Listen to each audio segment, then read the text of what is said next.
السلام عليكم ورحمة الله وبركاته. الحمد لله والصلاة والسلام على رسول الله أما بعد.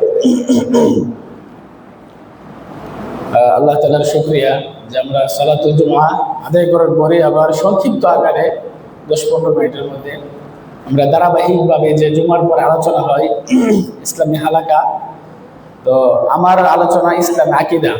তো ইসলামী আকীদার প্রায় 3টা পর্ব গেছে, আজকে 4র্থ পর্ব সম্ভবত। তো আজকে যে বিষয়টা আমরা জানবো ইনশাআল্লাহ আরকানুল ঈমান।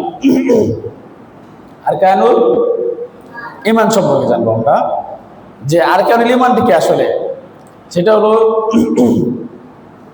যে কোরআনে এবং হাদিসে যে আল্লাহ তাআলার বিশ্বাসের বিষয় কি কি বিষয়ে আমাদের বিশ্বাস স্থাপন করতে হবে, এগুলো কোরআনে আল্লাহ তাআলা বলেছেন, হাদিসেও আসছে। তো সেই বিষয়গুলো আমরা জানবো। যেমন আল্লাহ তাআলা তিনি বলেন যে মান আমানা বিল্লাহি ওয়াল ইয়াউমিল আখিরি ওয়াল মালাইকাতি ওয়াল কিতাবি ওয়ান নাবিয়্যিন, যে ঈমান আনে আল্লাহর প্রতি, পরকালের প্রতি, ফেরেশতাদের প্রতি, কিতাব সমূহের প্রতি এবং নবীদের প্রতি। এখানে কয়টা বললাম আমরা? 5টা বললাম এই আয়াতে। অন্য আয়াতে আছে 4টার কথা, কোন আয়াতে আছে 5টার কথা, কিন্তু একটা হাদিস আছে, সেটা বলে হাদিসে জিবরিল।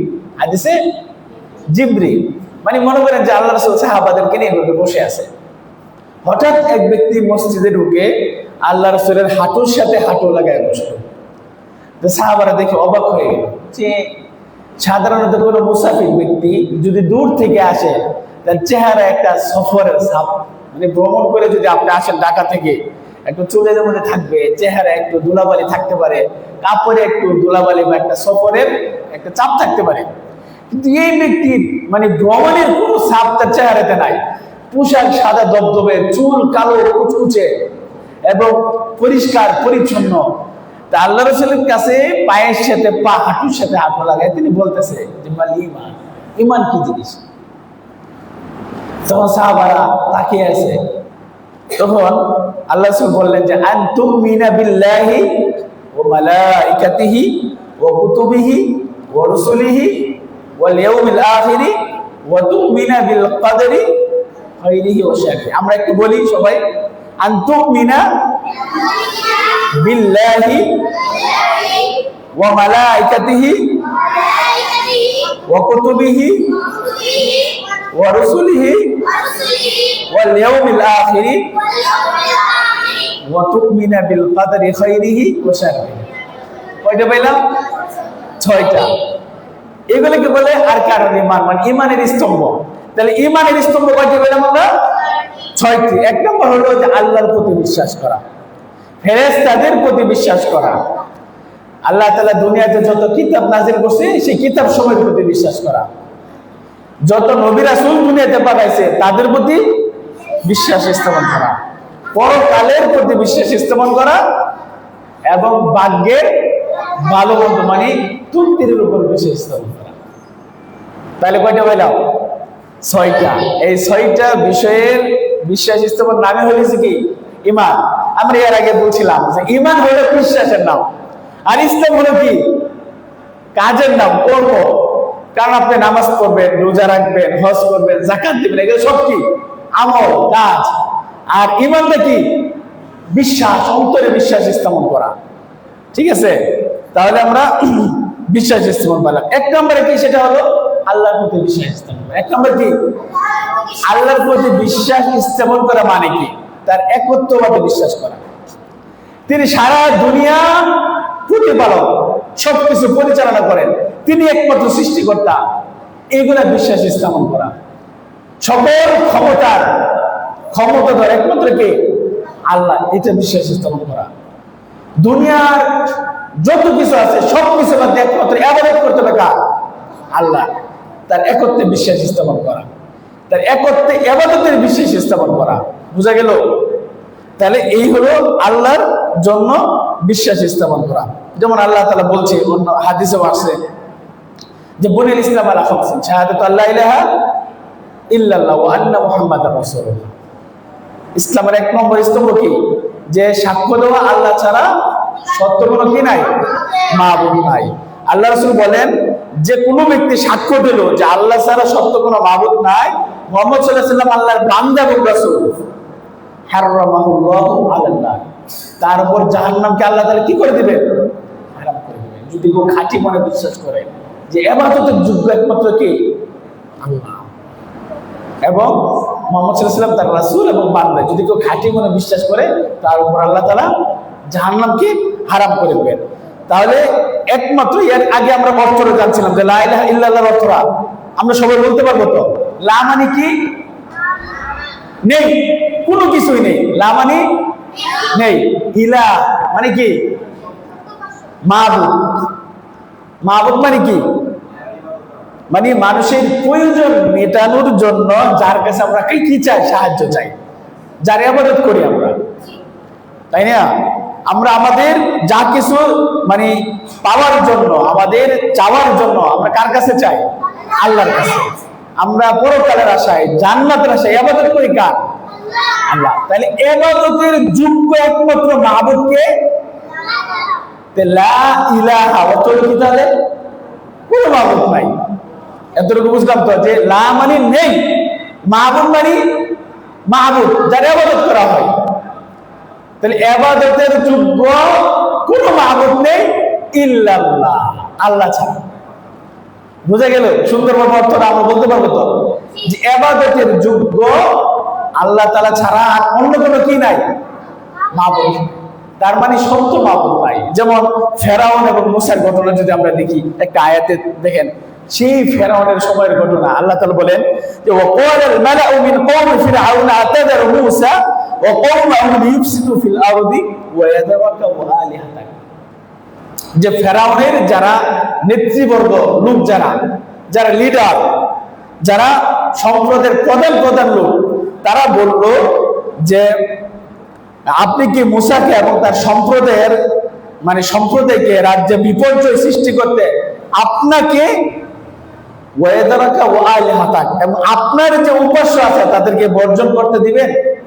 তার মনে বোঝা গেল যে ফেরাউনের কি ছিল, তারা আল্লাহকে ছাড়া কার পূজা করত, অন্যের পূজা করত, অন্যের উপাসনা করত। তাহলে দুনিয়াতে যেমন হিন্দুরা তারা মূর্তি পূজা করে, গরুর পূজা করে, সূর্যের পূজা করে, এরকম দুনিয়াতে বহু মানুষ আছে বিভিন্ন কিছু তারা ইবাদত করে, কিন্তু এগুলো সব মিথ্যা। একমাত্র কার ইবাদত করতে হবে, আল্লাহর প্রতি বিশ্বাস স্থাপন করা। ঠিক আছে? এটা হলো যে আল্লাহর প্রতি কি করা, বিশ্বাস স্থাপন করা, আল্লাহর একত্বে কি করা, বিশ্বাস স্থাপন করা, তার সাথে কাউকে শরীক না করা। ওয়া মা ইউমিনু আকসারুহুম বিল্লাহি ইল্লা ওয়া হুম মুশরিকুন। আল্লাহ তাআলা বলেন যে তাদের অধিকাংশই আল্লাহকে বিশ্বাস করে কিন্তু তার সাথে কি করে, শরীক করে। তার মানে আমাদের মধ্যে আছে না নাই যে আমরা আল্লাহকে বিশ্বাস করি কিন্তু কবরে গা সিজদা করি, কবরে মানত করি, কবরে বিভিন্ন কিছু চাইতে যাই, এটা কি শিরিক না? তাবিজ দেই, কবজ দেই, তারপরে কত কিছু করি শিরিকের সাথে যুক্ত। তাহলে ঈমান আছে কিন্তু কি, শিরিক যুক্ত ঈমান। তাহলে শিরিক যুক্ত ঈমান দরকার না শিরিক মুক্ত ঈমান দরকার? শিরিক মুক্ত। মক্কার যে কাফের মুশরিক তাদের কিন্তু ঈমান ছিল না? যারা মক্কার কাফের তারা আল্লাহকে বিশ্বাস করতো না, আল্লাহ সৃষ্টিকর্তা বিশ্বাস করতো না। আকাশ জমিন সূর্য চন্দ্র একমাত্র পরিচালনা করতেছে কে? আল্লাহকে বিশ্বাস করতো। আকাশ থেকে আল্লাহ বৃষ্টি বর্ষণ করেন, বিপদ থেকে মুক্ত দেন কে? এটা কাফেররা কি করতো? বিশ্বাস করতো। কিন্তু ইবাদত করতো কার? আল্লাহকে ছাড়া ওই মূর্তির ইবাদত করতো। যেমন আল্লাহ তাআলা বলেন, কোরআনে আছে অনেক ঘটনাই, মানে কোরআনে বর্ণিত আছে যে আপনি যদি তাদেরকে জিজ্ঞাসা করেন যে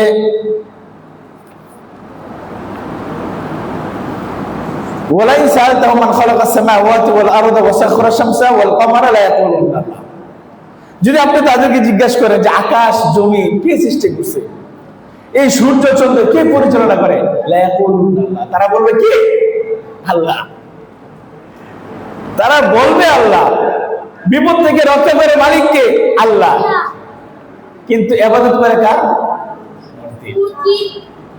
এই জন্য আমাদের তাওহীদ বুঝতে হবে। যে তাওহীদ কয় প্রকার?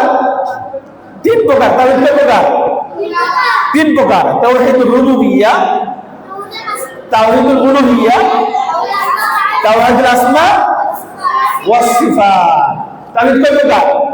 এখানে অনেক আলোচনা আছে, সব আলোচনা আমরা যাব না। আমরা শুধু এতটুকু জানি যে তাওহীদ তিন প্রকার: রুবুবিয়্যা, উলুহিয়্যা, আসমা সিফাত। রুবুবিয়্যা এক নাম্বারটা, এটা তারা বিশ্বাস করে। বুঝে আসছে? মানে মক্কার কাফেররা, মুশরিকরা, বর্তমান যুগে আমরা বিশ্বাস করি রুবুবিয়্যা মানে কি?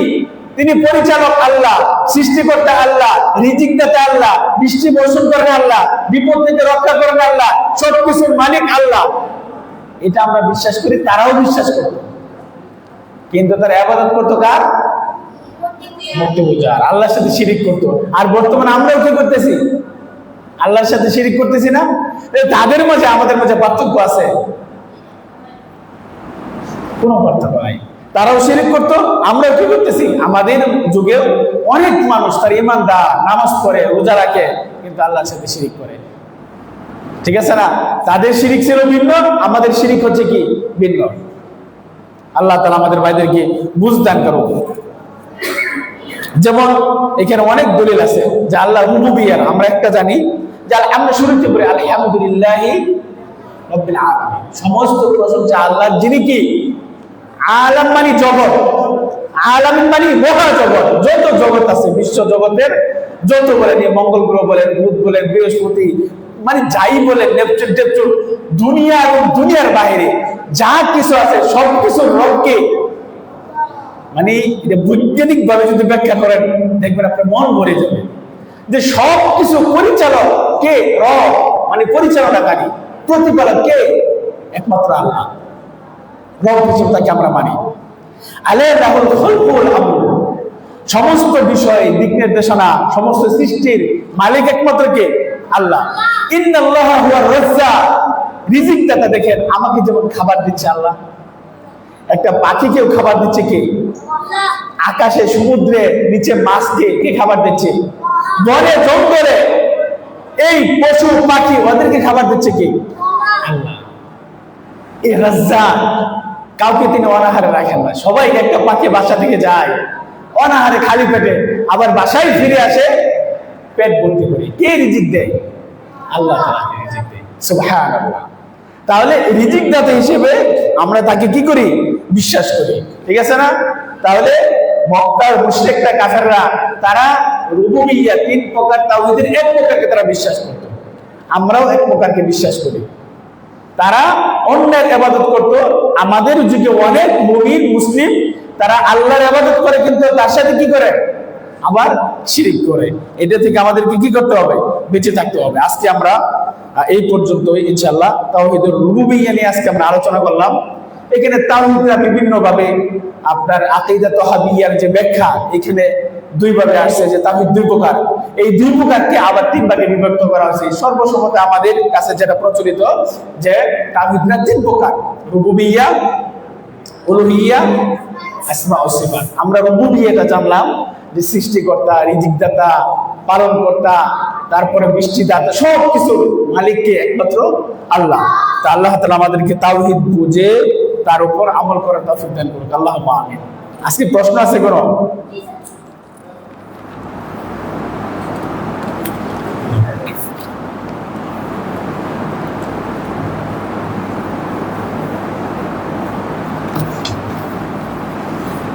জি, আপনাদের কারো প্রশ্ন থাকলে আগে ইনশাআল্লাহ প্রশ্ন দিয়ে দিবেন।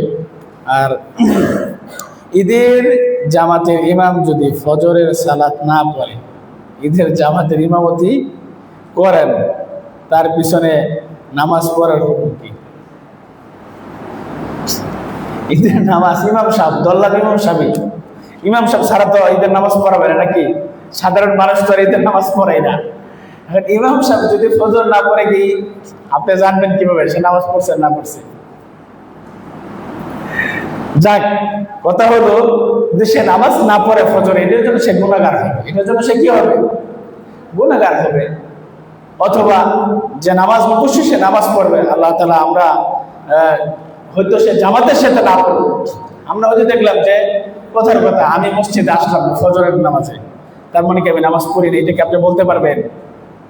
হয়তো জামাতে আসতে পারে, আমার উজুর থাকতে পারে, বা ইচ্ছাকৃত ভাবে আসলাম না, এটার জন্য আমি অপরাধী বা গুনাহগার হবো। আমি বাসায় নামাজ পড়ে ফেললাম, যে বাসায় নামাজ পড়লাম, আপনি তো বাসায় নামাজটা আপনি দেখেন নাই, দেখছেন?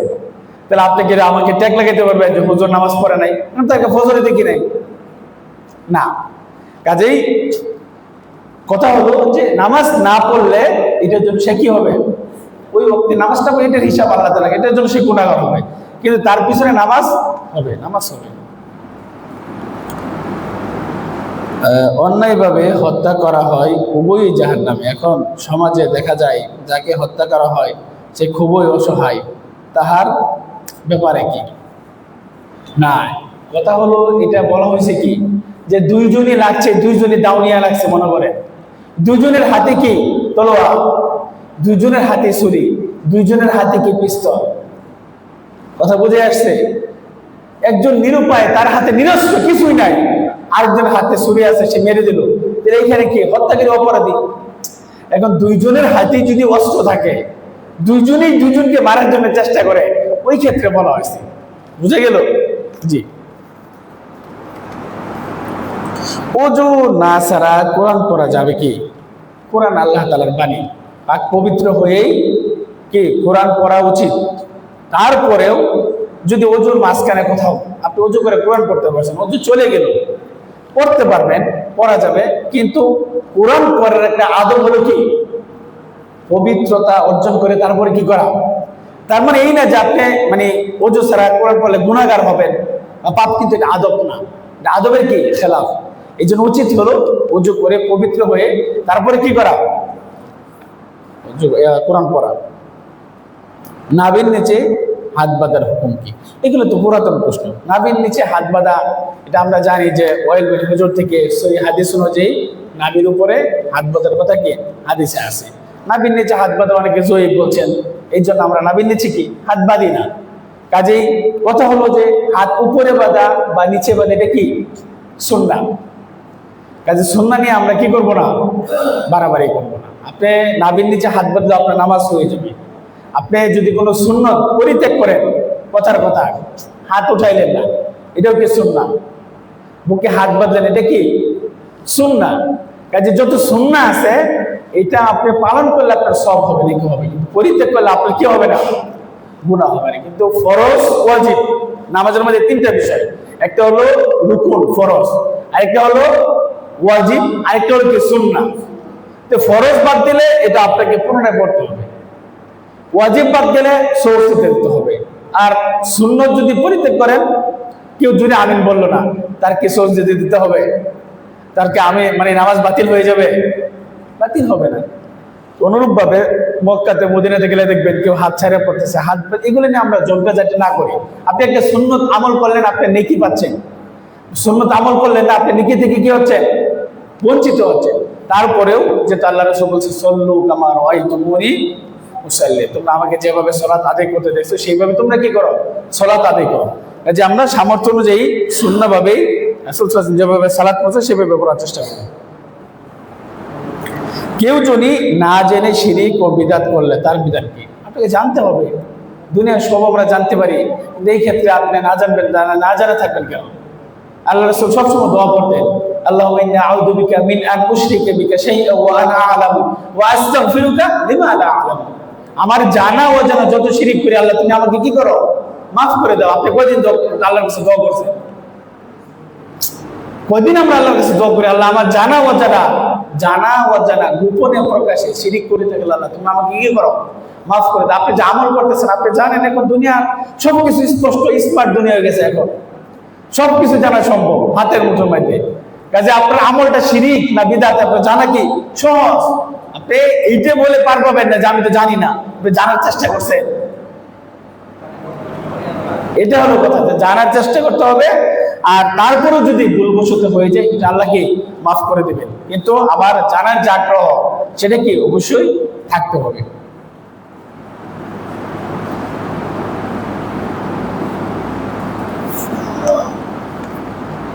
এখানে বলছে জিহাদ আর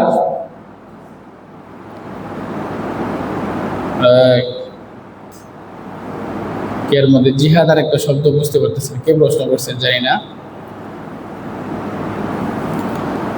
ঈদের জামাতের, আচ্ছা যাক, এখানে মোটামুটি প্রশ্ন শেষ। একটা প্রশ্ন করছেন আমার কাছে, পরে যোগাযোগ করেন, আমি পরে বলে দেবো, আমি শব্দটা বুঝতে পারতেছি না। জি ঠিক আছে, তাহলে আমরা আজকে এই পর্যন্ত রাখলাম। সুবহানাকাল্লাহুম্মা ওয়া বিহামদিকা আশহাদু আল্লা ইলাহা ইল্লা আনতা আস্তাগফিরুকা ওয়া আতুবু ইলাইক।